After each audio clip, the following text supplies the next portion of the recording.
Belle bonjour tout le monde, je suis aujourd'hui à Sainte-Anne sur la plage de Grande Terre, une plage très peu fréquentée mais tellement belle. Et c'est cet endroit que j'ai choisi pour écouter le témoignage de Paul Lomengo, un homme d'une soixantaine d'années fier d'être martiniquais et également très attaché à ses racines congolaises et à l'histoire de sa famille. Parle-nous justement de ces recherches que tu amorces, mais aussi de l'origine de ton nom. L'origine de mon nom, mon arrière-grand-mère est arrivée ici en mai 1862 sur le bateau le Sans Nom. Je sais que le bateau s'appelle le Sans Nom. Le Sans Nom et son numéro de matricule commence par le 900. Je n'ai pas tout en tête, mais elle est arrivée ici comme cultivatrice immigrée de parents inconnus. Elle est arrivée ici sous contrat, 1862. Et en fait, toujours restée à Sainte-Anne? Toujours restée à Sainte-Anne sur l'habitation Pont-Moustique. Elle a eu deux filles, une qui a eu ma grand-mère. Ça veut dire que cette habitation est riche d'histoire. L'histoire de la famille et l'histoire de la Martinique également. Voilà. Et de l'esclavage. L'histoire de la famille et de l'esclavage, je dirais du lendemain de l'esclavage. La grand-mère disait, je reviens sur la grand-mère, nous pas esclaves bêtiers, nous pas jamais esclaves. C'est-à-dire que comme les parents sont arrivés sous contrat. Sous contrat en 1862, c'était quasiment la fin de l'esclavage, mais c'est quasiment les mêmes choses. Avec la proximité que tu as avec ta famille, ces recherches que vous avez amorcées également, est-ce que ça t'a fait te repositionner dans l'histoire même, ou alors les valeurs qui vous ont été inculquées par ta grand-mère, par ta maman, les transmissions qui ont été faites, ça coule de source en fait. Vous savez d'où vous venez et où vous allez. On sait d'où on vient, parler de la racine qui est l'Afrique. On arrive à 1862. Je disais à ma sœur qui habite à Terre-Verny, moi je visite les châteaux des XY de la France et je vois des familles de l'an 600, l'an 900. Et nous, on a l'impression que cette famille est arrivée sous terre en 1862. C'est pas vrai. Aujourd'hui, que je veux transmettre à mes enfants et que nos grands-parents nous ont toujours dit et répété, pas oublier, nous c'est Congo l'Afrique. Alors, comme s'ils disaient que le Congo c'est pas d'Afrique, mais elle répétait, nous c'est Congo l'Afrique. À tous ses offenseurs, il rétorquait avec fierté que son nom ne lui avait pas été donné par un maître sous la contrainte et qu'il était pour lui une noble distinction dont il ne souhaitait absolument pas renier. Tout comme ses racines, Paul porte un grand respect et une grande admiration pour sa commune.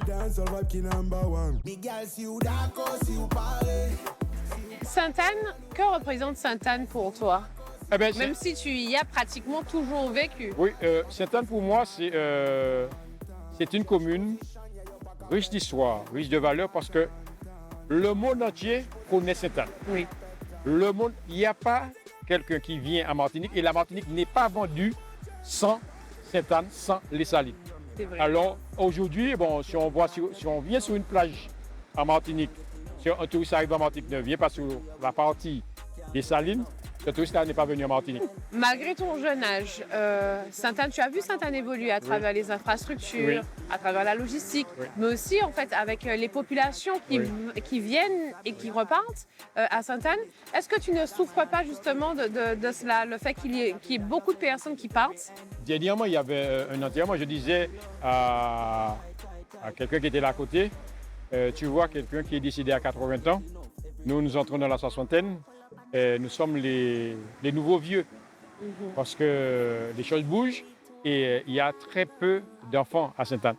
Il y a peu d'enfants à Sainte-Anne. Il y a très peu d'enfants à Sainte-Anne et Sainte-Anne est visitée. On a beaucoup de gens qui viennent de France, qui viennent d'Europe, même du Canada, même de loin, qui sont aujourd'hui à Sainte-Anne. Paul est un brin nostalgique. Il trouve que l'authenticité et l'originalité de Sainte-Anne en tant longtemps se perd peu à peu.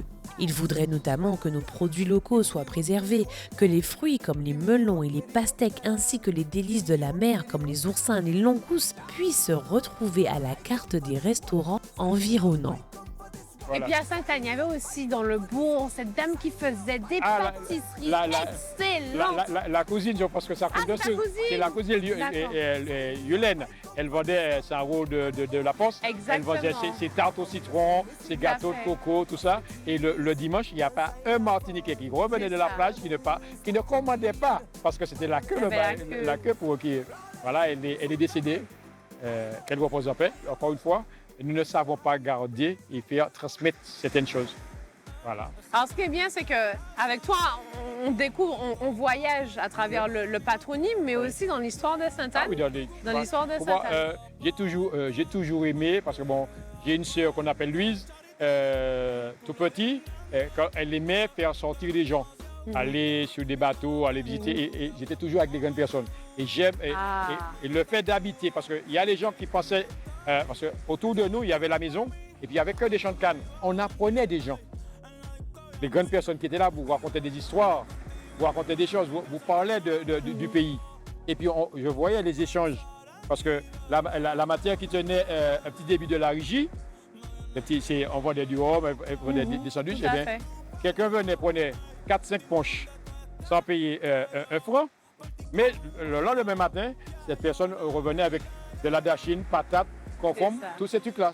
On avait cet échange-là. Il y avait le troc, Il y avait le troc et le cadeau. Ça y est, bah, moi, c'est vraiment l'autre. Il y avait toujours ce partage. Si on lui donnait 10, eh bien, il fallait donner à quelqu'un d'autre. Merci à toi, Paul, pour ce partage riche en anecdotes qui montre bien que la transmission intergénérationnelle et la préservation de notre terroir est importante pour que notre île reste authentique et garde son rayonnement. Alors, Maman, aimons notre Martinique et chérissons-la.